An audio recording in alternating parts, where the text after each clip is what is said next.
Hello, Gold Silver family. Alan Hibbert here with another video, and today I want to celebrate something fun. The price of gold has been up over $2,500 an ounce for a little bit now, and that means something very exciting. Those big bricks of gold are now $1 million each.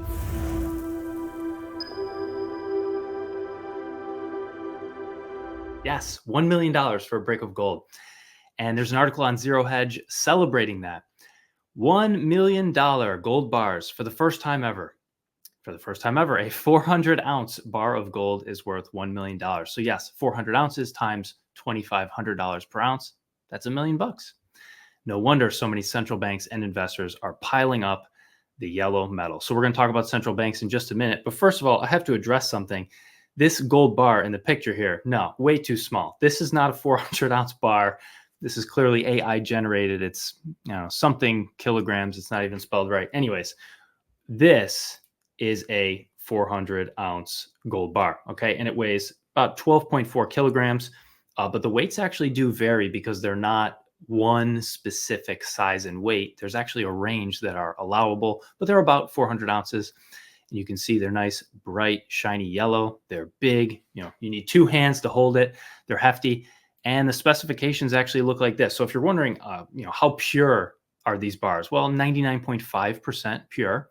How much do they weigh? Well, anywhere between 350 and 430 troy ounces, which is between 11 and 13 kilograms, something like 26, 27 pounds. And how long are they? How tall? How wide? These are the ranges here. The length is actually significantly variable.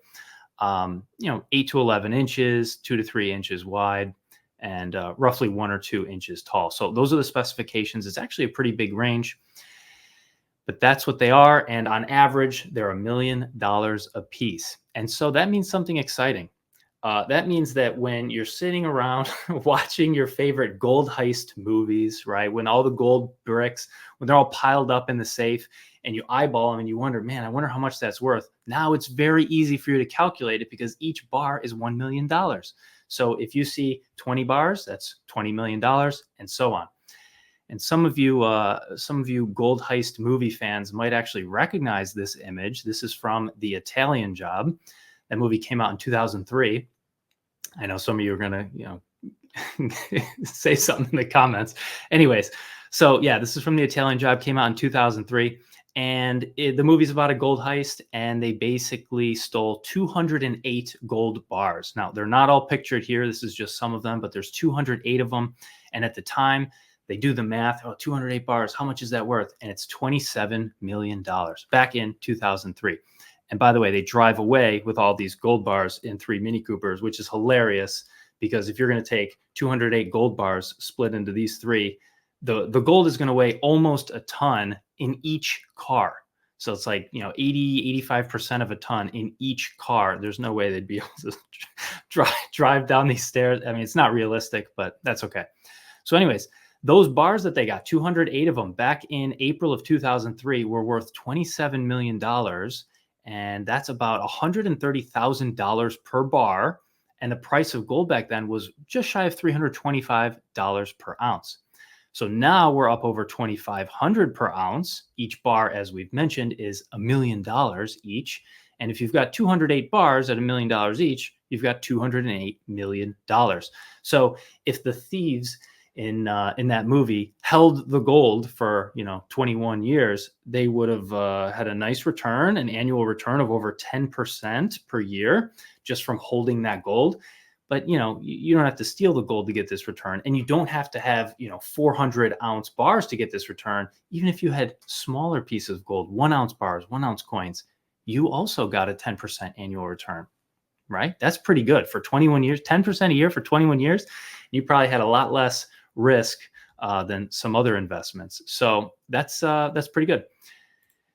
One thing I want to show you is an actual picture inside a real vault in the Bank of England. And you can see all this gold. Look how shiny yellow it is. This is why it's called a yellow metal, unlike in the movies where it's this, orangish brown, where it's fake gold made of copper and, other base metals. So yeah, nice, bright, shiny yellow. This is the real stuff. And coincidentally, speaking of 27 million, coincidentally, this forklift right here, it looks like it's holding 27 bars of gold, 9x3.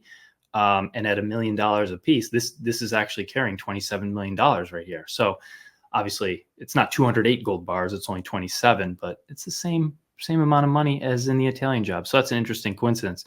But if you want to do some math and figure out, what's the value of all this gold in the picture here, that's well, let's put it this way. It's $1 million a brick. So count up how many bricks you see here, multiply it by 1 million, and that's how many dollars are in this photo. Kind of amazing. You've got to ask yourself, who owns it? Like, who's buying it? Who owns it? How do you store it? I mean, it's absolutely fascinating to me. And there's an interesting trend emerging. The BRICS members are stacking up on gold. And this is a trend that only goes back to 2018, right? So if you go back even further, it might look different. And everything here is indexed to 100. So this isn't like the number of tons or the number of bars or anything like that. It's all indexed to 100. So if it stayed the same, then these countries would have the same amount of gold today as they had 6 years ago.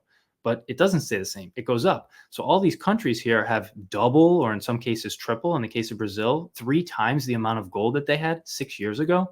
I mean, this is pretty rapid accumulation. You got to ask yourself, do you have twice as much gold today as you had 6 years ago? Or do you have triple the gold you had 6 years ago? I hope you do. I hope you have even more. But, it's an interesting trend that the BRICS countries are engaging in, and it's not every country in the world. Some countries are selling. So let's look at that.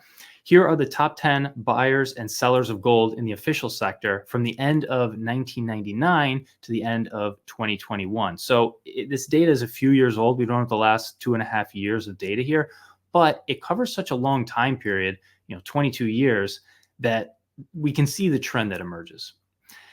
The largest buyers: Russia, China, Turkey, India, Kazakhstan, Uzbekistan, Saudi Arabia, Thailand, Poland, and Mexico. What do you notice about all those? I'm thinking Asia, right? I see that list, I think Asia, except, Poland, Mexico. The largest sellers, what do you notice about this list? Switzerland, France, the IMF, Netherlands, United Kingdom, the ECB, Spain, Portugal, Austria, Germany. I think Europe.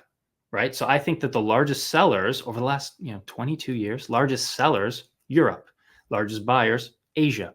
So this is that transfer from west to east that we talk about.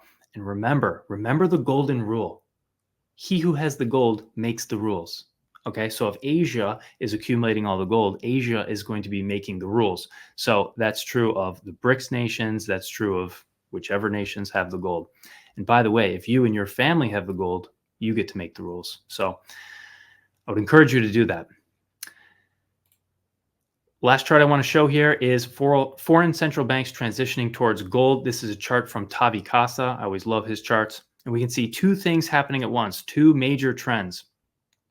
Central banks used to hold a very high percentage of gold compared to everything else, compared to fiat currencies. That peaked in 1980.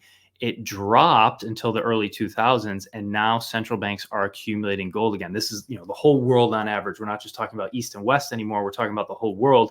In general, central banks are accumulating gold. What else are they doing? Well, we can look at the foreign holdings of U.S. debt as a percentage of treasuries outstanding, and we can see that there was an increase until roughly 2010, 2012, and now foreign central banks don't want to hold U.S. treasuries anymore. So this is a move of de-dollarization and holding gold instead. So big multi-year trends going on here. If you want to have the same kind of financial stability as the central banks, you know what to do. So if you want to protect yourself, you can go ahead and get a 400-ounce gold bar. It's only going to run you slightly over $1 million today. And then you can have security and stability right at home. Hold it in your hands like this. Or if this is a bit outside your price range, you can go to GoldSilver.com and you can get gold in 1-ounce bars instead of 400-ounce. Much more affordable. You can even get fractional ounces if you want to buy certain coins or other products. I recommend it. Thank you guys for watching. I really appreciate it. Take care of yourselves, and I'll see you soon.